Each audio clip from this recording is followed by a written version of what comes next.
ನಮಸ್ಕಾರ ಸ್ನೇಹಿತರೆ, ಎಲ್ಲರಿಗೂ ಲೋಕ ಸಂಚಾರಿ ಯೂಟ್ಯೂಬ್ ಚಾನಲ್ಗೆ ಸ್ವಾಗತ. ಸ್ನೇಹಿತರೆ, ಇದೊಂದು ವಿಶೇಷವಾದ ವಿಡಿಯೋ. ವಿಶೇಷ ಅಂದರೆ ಏನಂದರೆ, ಒಂದು ಜನಪರ ಕಾಳಜಿ ಇಟ್ಕೊಂಡು ಮಾಡ್ತಿರುವಂಥ ವಿಡಿಯೋ. ಇದನ್ನು ನೋಡಿ ಇನ್ನೂ 4 ಜನ ಇದನ್ನು ಏನಂದರೆ ಈ ಥರ ಜನಗಳಿಗೆ ಒಂದು ಸಹಾಯ ಆಗಲಿ, ಮತ್ತು ಒಂದು ಏನಂದರೆ ಇದು ತೋರಿಸ್ಕೋಬೇಕು, ಏನೋ ಹೇಳ್ಕೋಬೇಕು ಅನ್ನೋ ಉದ್ದೇಶದಲ್ಲಿ ಮಾಡಿರೋ ವಿಡಿಯೋ ಅಲ್ಲ. ಇದೇನಂದರೆ ಇನ್ನೂ 4 ಜನ ಕಷ್ಟದಲ್ಲಿರೋರಿಗೆ ಒಂದು ಉಪಯೋಗ ಆಗಲಿ, ಅವರು ಸಹ ಏನು ಸಹಾಯ ಮಾಡಬೇಕು ಅನ್ನೋ ಮನೋಭಾವ ಹುಟ್ಟಲಿ ಅನ್ನೋ ಒಂದು ಕಾರಣಕ್ಕೋಸ್ಕರ ಈ ವಿಡಿಯೋನ ಮಾಡ್ತಿದ್ದೀನಿ. ಸ್ನೇಹಿತರೆ, ಏನಿಲ್ಲ, ನಾನು ಈಗ ಹೊಸದಾಗಿ ಜಮೀನು ಕೆಲಸ ಮಾಡ್ತಾಯಿದ್ದೆ, ನಿಮಗೆಲ್ಲ ಗೊತ್ತು. ಹಾಗೆ ಜಮೀನು ಕೆಲಸವನ್ನು ಮುಗಿಸ್ಕೊಂಡು ಮನೆ ಕಡೆ ಬರ್ತಿರುವಾಗ ಒಂದು ಫೋನ್ ಕಾಲ್ ಬಂತು. ತುಂಬ ಎಮರ್ಜೆನ್ಸಿ ಸರ್, ಒಂದು ಆಪ್ರೇಷನ್ ಇದೆ, ಒಂದು ನಿಮ್ಮದು ಬ್ಲಡ್ ಬೇಕಿತ್ತು, ಎ ನೆಗೆಟಿವ್. ನಂದು ಎ ನೆಗೆಟಿವ್ ಸ್ನೇಹಿತರೆ, ತುಂಬ ರೇರ್ ಗ್ರೂಪು. ಅದರಿಂದ ನಾನೇನಂದರೆ ಹಾಸ್ಪಿಟಲಲ್ಲಿ ತುಂಬ ಸಲ ನಾನು ಬ್ಲಡ್ ಕೊಟ್ಟಿದ್ದೀನಿ. ಸುಮಾರು ಸ್ನೇಹಿತರೆ ಒಂದು ಹೆಚ್ಚು ಕಡಿಮೆ ಒಂದು 30 ಸಲ ನಾನು ಬ್ಲಡ್ ಡೊನೇಟ್ ಮಾಡಿದ್ದೀನಿ. ಹಾಗೆ ತುಂಬ ದಿನಗಳ ನಂತರ ಮತ್ತೆ ಈಗ ಒಂದು ಕರೆ ಬಂತು. ಅಂದರೆ ನಮ್ಮ ಚಾಮರಾಜನಗರದ ಹಾಸ್ಪಿಟಲ್ನಲ್ಲಿ ನಾನು ತುಂಬ ಸಲ ಬ್ಲಡ್ ಡೊನೇಟ್ ಮಾಡಿದಾಗ ಏನಂದರೆ ನಮ್ಮ ನಂಬರನ್ನು ಅಲ್ಲಿ ಎಂಟ್ರಿ ಮಾಡ್ಕೊಂಡಿರ್ತಾರೆ. ತುಂಬ ಎಮರ್ಜೆನ್ಸಿ ಇದ್ದಂಥ ಸಂದರ್ಭದಲ್ಲಿ ಅಕಸ್ಮಾತು ಏನು ಎ ನೆಗೆಟಿವ್ ಇದು ಏನಾದ್ರು ಸ್ಟಾಕ್ ಇಲ್ಲದೇ ಇರೋಂಥ ಸಮಯದಲ್ಲಿ ಯಾರು ಪೇಷಂಟಿಗೆ ಬೇಕಾದಾಗ ನಮಗೆ ಕಾಲ್ ಮಾಡಿ, ಇಲ್ಲ ಪೇಷಂಟ್ ಕಡೆಯವ್ರಿಗೆ ಅಲ್ಲಿ ನಂಬರ್ ಕೊಟ್ಟು ಕಾಲ್ ಮಾಡಿಸ್ತಾರೆ. ಹಾಗೆ ಸ್ನೇಹಿತರೆ, ಒಂದು ಜಮೀನು ಕೆಲಸ ಮುಗಿಸ್ಕೊಂಡು ಬರಬೇಕಾದ್ರೆ ಒಂದು ಕಾಲ್ ಬಂತು. ಸರ್, ಸ್ವಲ್ಪ ಒಂದು ಆಪ್ರೇಷನ್ ಇದೆ, ಈ ಥರ ನಿಮ್ಮದು ನಂಬರ್ ಕೊಟ್ಟು ಸರ್ ಬ್ಲಡ್ ಬ್ಯಾಂಕಲ್ಲಿ, ದಯವಿಟ್ಟು ಬ್ಲಡ್ ಕೊಡಿ ಅಂತ ಕೇಳಿದ್ರು. ಆಯಿತು, ಓಕೆ, ಬಂದು ಕೊಡ್ತೀನಿ ಅಂತ ಒಪ್ಕೊಂಡು ಸ್ನೇಹಿತರೆ ಮನೆಗೆ ಹೋಗಿ ಫ್ರೆಶ್ಶಾಗಿ ಸ್ನಾನ ಮಾಡ್ಕೊಂಡು ಊಟ ಮಾಡ್ಕೊಂಡು ಈಗ ಹಾಸ್ಪಿಟಲ್ ಹತ್ರ ಹೋಗ್ತಾಯಿದ್ದೀನಿ. ಸ್ನೇಹಿತರೆ, ಒಂದು ವಿಷಯ ಏನಂದರೆ, ನಾನು ಬ್ಲಡ್ ಕೊಡಬೇಕಾದ್ರೆ ಫೋನ್ ಮಾಡಿದ ತಕ್ಷಣ ಅವ್ರು ಯಾರಾಗಲಿ, ಯಾರು ಏನು ಎತ್ತ ಅಂತ ಇವತ್ತರೆಗೂ ನಾನು ಕೇಳಿಲ್ಲ.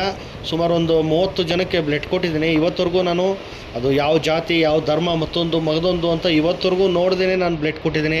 ಸ್ನೇಹಿತರೆ, ನಾನು ಇವತ್ತಿಗೂ ಹೇಳೋದೇನೆಂದರೆ, ನೋಡಿ, ನಿಜವಾಗ್ಲೂ ಏನಂದರೆ ಯಾವುದೇ ಜಾತಿ, ಧರ್ಮ, ಮಗದೊಂದು ಯಾವುದೂ ಇಲ್ಲ ಈ ರಕ್ತಕ್ಕೆ. ಆ ಸಮಯಕ್ಕೆ ರಕ್ತ ಬೇಕು ಅನ್ನೋದಷ್ಟೇ ನಿಜವಾದ ಸತ್ಯ, ಧರ್ಮ. ಇದೊಂದು ಜನಗಳು ಅರ್ಥ ಮಾಡ್ಕೊಬಿಟ್ರೆ ಯಾವುದೇ ರೀತಿ ಜಾತಿ ಗಲಾಟೆ ಆಗಲಿ, ಧರ್ಮ ಮಗದೊಂದು ಯಾವುದೂ ಬರಲ್ಲ. ಅದನ್ನು ಸಂಪೂರ್ಣವಾಗಿ ಅರ್ಥ ಮಾಡ್ಕೋಬೇಕು. ಆದರೆ ಈ ರಾಜಕೀಯದವರೇನು ಎಲ್ಲ ಜನಗಳನ್ನು ಜಾತಿ ಧರ್ಮದಲ್ಲಿ ಬೇರೆ ಇಟ್ಟು ಬರೀ ಅದನ್ನೇ ತಲೆಯಲ್ಲಿ ತುಂಬಿ ಮನುಷ್ಯನ ಥರ ನೋಡೋದನ್ನೇ ಮರ್ತುಬಿಟ್ಟಿದ್ದಾರೆ. ಸ್ನೇಹಿತರೆ, ನಾನೇನೇನೋ ಹೇಳ್ತಾ ಇದ್ದೀನಿ ಅಂತ ತಪ್ಪು ತಿಳ್ಕೊಬಿಡಿ. ನನ್ನ ಅನಿಸಿಕೆ, ನನಗೆ ಅನಿಸೋದನ್ನ ಅಷ್ಟೇ ನಾನು ಹೇಳಿದೆ. ನಾನು ಅದಕ್ಕೆ ಒಂದು ಸಲ ಮುಂಚೆ ಒಂದು ಬ್ಲಡ್ ಡೊನೇಟ್ ಮಾಡಿದಾಗ ಯಾವುದೋ ಒಂದು ಫೇಸ್ಬುಕ್ಕಲ್ಲಿ ಒಂದು ನೋಡಿದೆ, ಏನು ರಕ್ತದ ಬಾಟಲ್ ಮೇಲೆ ಬರೆದುಬಿಡಿ, ಆದರೆ ಯಾವ ಜಾತಿ ಯಾವ ಧರ್ಮ ಅಂತ ಬರೆದುಬಿಡಿ, ಆವಾಗ ಅಲ್ಲಿ ಬ್ಲಡ್ಡನ್ನು ತಗೋತಾರೋ ಇಲ್ವೋ, ಇಲ್ಲ ಕೊಡ್ತಾರೋ ಇಲ್ವೋ ಅನ್ನೋದು ಗೊತ್ತಾಗುತ್ತೆ ಅಂತ ಒಂದು ನೋಡಿದೆ. ಹಾಗಾಗಿ ಸ್ನೇಹಿತರೆ, ನನ್ನ ಅಭಿಪ್ರಾಯ, ನನಗೆ ಅನಿಸೋದನ್ನು ನಾನು ಹೇಳ್ಕೊತಾ ಇದ್ದೀನಿ ಅಷ್ಟೇ. ಸ್ನೇಹಿತರೆ, ಇದು ನಂದು ಸುಮಾರು ಒಂದು 30 ಸಲ ಆಗಿರ್ಬೋದು ಬ್ಲಡ್ ಡೊನೇಟ್ ಮಾಡಿರೋದು. ಯಾಕಂದರೆ ತುಂಬ ಸಲ ಕೊಟ್ಟಿದ್ದೀನಿ. ಈಗ ಹೆಚ್ಚು ಕಡಿಮೆ 1 ವರ್ಷದ ಮೇಲಾಗಿತ್ತು ನಾನು ಬ್ಲಡ್ ಡೊನೇಟ್ ಮಾಡಿರಲಿಲ್ಲ ಅಂತಂದರೆ, ಏನಂದರೆ ಯಾವುದೋ ಕಾಲ್ ಬಂದಿರಲಿಲ್ಲ ಬ್ಲಡ್ ಬೇಕು ಅಂತ. ಆಮೇಲೆ ಇನ್ನೊಂದೇನೆಂದರೆ, ಎಕ್ಸ್ಚೇಂಜಿಗೆ ಕೊಡೋಕೆ ಹೋದಾಗ ಏನಂತಾರೆ, ನೀವು ಕೊಡಬೇಡಿ, ಎ ನೆಗೆಟಿವ್, ಎಮರ್ಜೆನ್ಸಿ ಇದ್ದಾಗ ಮಾತ್ರ ಕೊಡಿ ಅಂತಂತಾರೆ. ಹಾಗಾಗಿ ನಾನು ಸಾಮಾನ್ಯವಾಗಿ ಎಲ್ಲರಿಗೂ ಕೊಡೋಕ್ಕೋಲ್ಲ, ಯಾವ ಗ್ರೂಪ್ ಬೇಕು ಅಂತ ಕೇಳ್ಕೊತೀನಿ, ಕೊಡ್ತೀನಿ. ಆಮೇಲೆ ಇಲ್ಲಿ ನಮ್ಮ ಒಂದಷ್ಟು ಸ್ನೇಹಿತರು ಸಹ ತುಂಬ ಜನ ಬ್ಲಡ್ ಕೊಡ್ತಾರೆ. ಆವಾಗ ಯಾರು ಕಾಲ್ ಮಾಡಿದಾಗ ಬೇರೆಯವ್ರಿಗೂ ಕೊಡಿಸಿದ್ದೀನಿ. ಸ್ನೇಹಿತರೆ, ಯಾರು ಏನು ಅಂತ ಕೇಳ್ದೇ ನಾನು ಇವತ್ತರೆಗೂ ಬ್ಲಡ್ಡನ್ನು ಕೊಟ್ಕೊಂಡು ಬಂದಿದ್ದೀನಿ. ಇದು ಏನೋ ನನ್ನ ಒಂದು ಸೇವೆ. ದಯವಿಟ್ಟು ಬ್ಲಡ್ ಡೊನೇಟ್ ಮಾಡೋರು ಯಾವುದೇ ರೀತಿ ಭಯ ಪಡದೆ ಧೈರ್ಯವಾಗಿ ಬ್ಲಡ್ನ ಡೊನೇಟ್ ಮಾಡಿ. ಯಾಕಂದರೆ ಒಂದು ಬ್ಲಡ್ ಡೊನೇಟ್ ಮಾಡೋದ್ರಿಂದ ಒಂದು ಜೀವ ಉಳಿತದೆ, ತುಂಬ ಸಹಾಯ ಆಯ್ತದೆ ಅವ್ರುಗಳಿಗೆ. ರಕ್ತದಾನ ತುಂಬ ಶ್ರೇಷ್ಠವಾದ ದಾನ. ಸಮಯಕ್ಕೆ ಆ ಬ್ಲಡ್ಡು ಸಿಗಲಿಲ್ಲ ಅಂತಂದರೆ ಏನಾರು ಆಗ್ಬೋದು. ಹಾಗಾಗಿ ನಮ್ಮ ಒಂದು ಸಹಾಯ ಇನ್ನೊಂದೇನೆಂದರೆ ಬ್ಲಡ್ ಡೊನೇಟ್ ಮಾಡೋದ್ರಿಂದ ನಾವು ಸಹ ಹೆಲ್ದಿಯಾಗಿ ಆರೋಗ್ಯವಾಗಿ ಇರ್ಬೋದು. ನಾನು ಇಷ್ಟು ಸಲ ಬ್ಲಡ್ ಕೊಟ್ಟಾಗಲೂ ನನಗೆ ಯಾವುದೇ ರೀತಿ ಬೇರೆ ರೀತಿ ವ್ಯತ್ಯಾಸ ಏನೂ ಅನಿಸಿಲ್ಲ, ಆರಾಮಾಗಿ ಇದ್ದೀವಿ. ಹಾಗಾಗಿ ಧೈರ್ಯವಾಗಿ ಬ್ಲಡ್ ಡೊನೇಟ್ ಮಾಡಿ ಸ್ನೇಹಿತರೆ. ಅವರು ತುಂಬ ಖುಷಿಪಟ್ಟರು, ನಮ್ಮ ಚಾಮರಾಜನಗರದವರೇ ಅವರು ತುಂಬ ಖುಷಿಪಟ್ಟರು ಬ್ಲಡ್ ಕೊಟ್ಟಿದ್ದಕ್ಕೆ.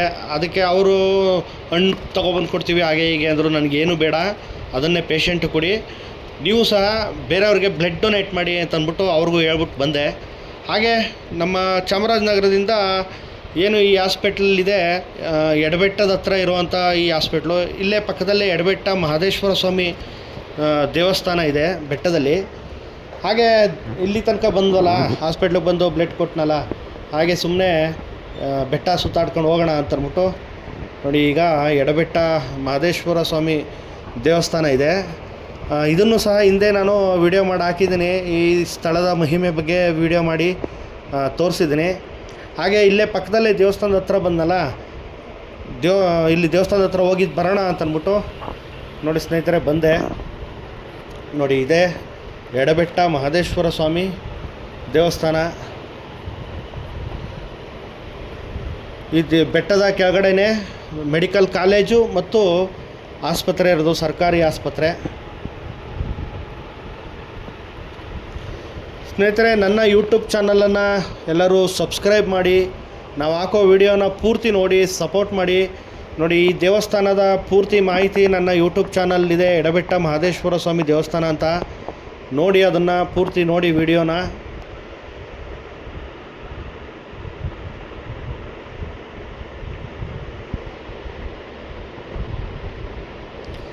ಸ್ನೇಹಿತರೆ, ನಾನೇನಾದ್ರು ಮಾತಾಡಿರೋದು ಸ್ವಲ್ಪ ಜಾಸ್ತಿ ಅನಿಸಿದ್ರೆ ದಯವಿಟ್ಟು ತಪ್ಪು ತಿಳ್ಕೊಬೇಡಿ. ನನಗನ್ಸಿರೋವಂಥ ಅಭಿಪ್ರಾಯನ ಅಷ್ಟೇ ನಾನು ಹಂಚ್ಕೊಂಡಿದ್ದೀನಿ.